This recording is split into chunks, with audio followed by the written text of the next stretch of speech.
The LuMaye Show. I'm a big fan of his. He is Stephen Hayes, of course, with the Weekly Standard. Oh, you've seen him on CNN and McLaughlin Group. Of course, he's a contributor to the Fox News Channel, MSNBC. He's a biographer of Vice President Dick Cheney. And we have Osama Bin Laden. And now this photograph.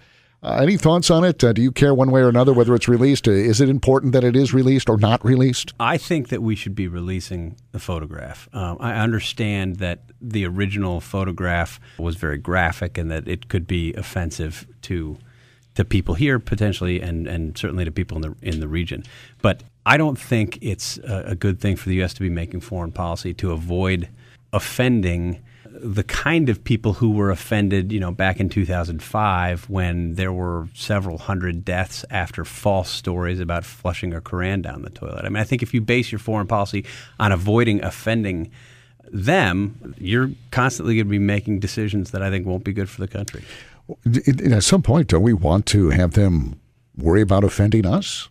Yeah, right. I mean, wouldn't that be nice if they were in the cave somewhere and said, "Well, Muhammad, please kick back a little bit here and chill." That's not happening. And again, I think you're right about this because to what level of appeasement are we going to go?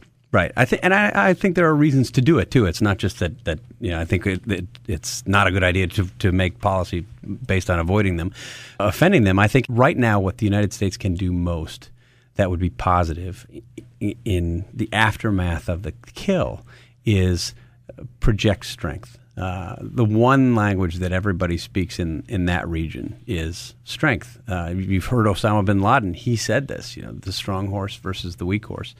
And I think to project strength, number one, and number two, to potentially convince the doubters that he has in fact been killed, I think makes it worth taking the risk that there would be that kind of reaction.